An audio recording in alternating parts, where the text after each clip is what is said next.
The literary world mourns the passing of one of its most revolutionary voices. Ngugi wa Thiong'o, the Kenyan author who fundamentally changed how we think about language, identity, and cultural resistance, died yesterday at the age of 87. His daughter Wanjiku wa Ngugi confirmed his passing, marking the end of an era for African literature and post-colonial discourse worldwide. Born James Ngugi in 1938 in colonial Kenya, he would evolve into one of the most influential and controversial figures in contemporary world literature. But to understand Ngugi's true impact, we must examine the revolutionary decision that defined his career and changed the landscape of African writing forever. In the 1970s, at the height of his international success as an English-language novelist, Ngugi made a choice that shocked the literary world. He abandoned English entirely and committed to writing exclusively in his native Kikuyu language. This wasn't merely a stylistic preference or a return to his roots. It was a profound political statement about the relationship between language and power, between colonialism and cultural authenticity. Writing in his seminal work Decolonizing the Mind, Ngugi articulated his belief that language was the most important vehicle of cultural imperialism.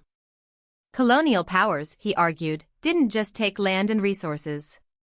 They captured minds by imposing their languages as the only legitimate vehicles for serious literature, education, and intellectual discourse.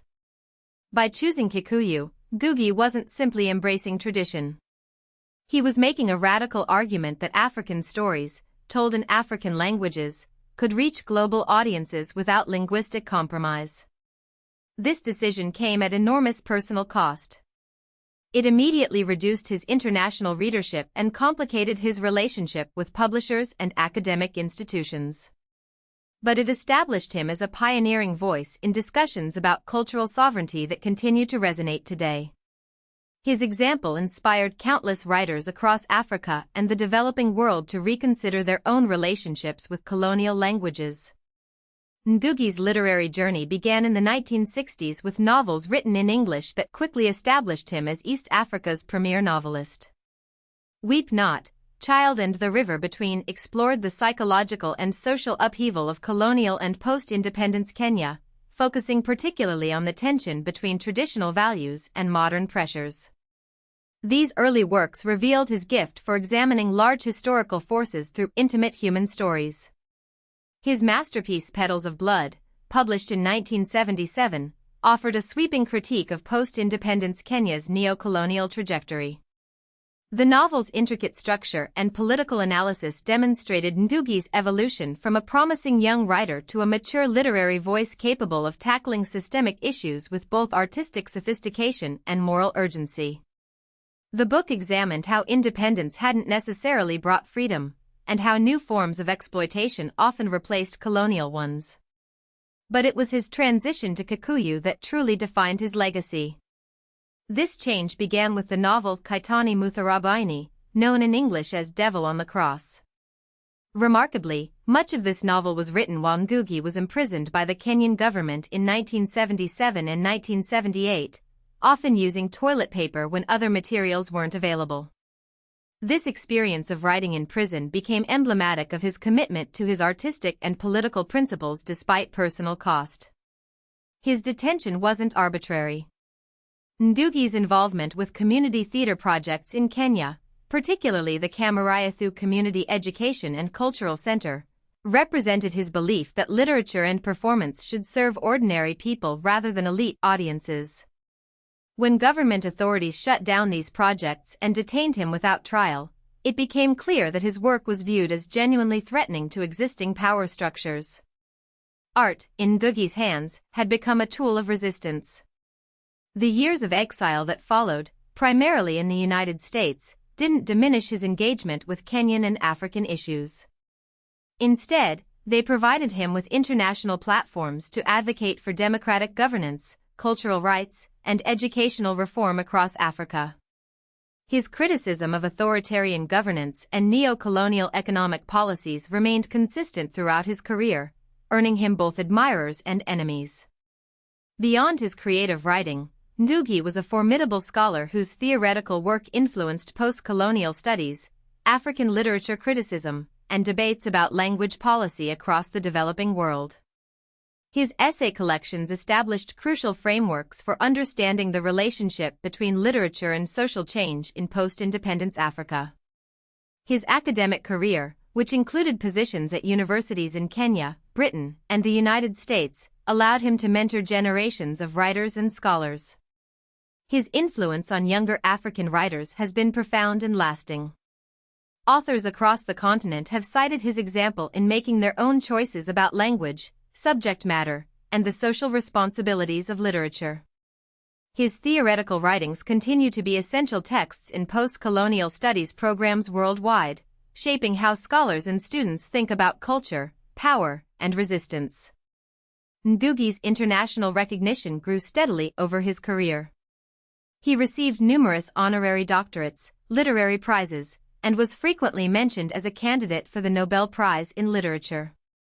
However, his greatest achievement may have been demonstrating that African writers could maintain their cultural specificity while engaging global audiences, and that writing in African languages could be both artistically sophisticated and internationally relevant.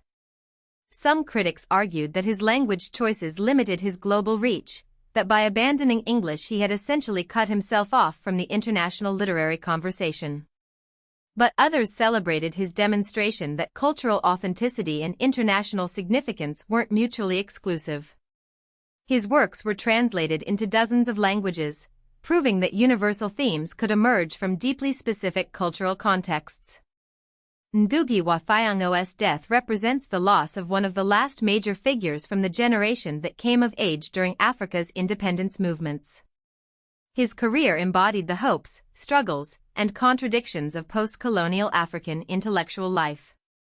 He witnessed the excitement of independence, the disappointment of neo-colonialism, and the ongoing struggle to define authentic African identities in a globalized world. His passing comes at a moment when debates about cultural identity, language rights, and post-colonial development remain urgently relevant worldwide.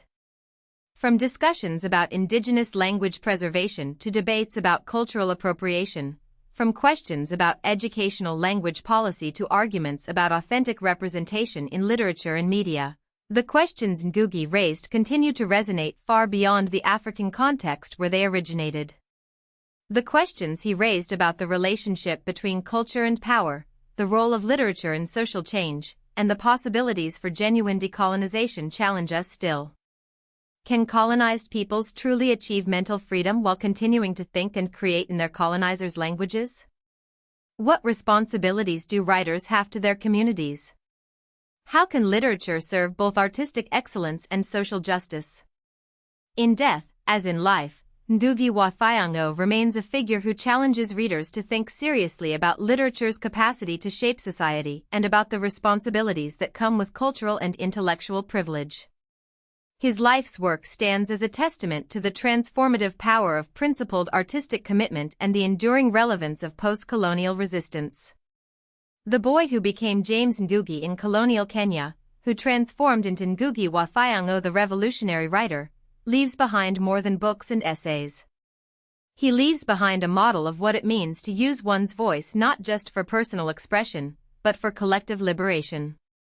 In an age when cultural authenticity and global relevance are often seen as opposing forces, his life reminds us that the most profound art often emerges from the deepest commitment to one's own people and principles.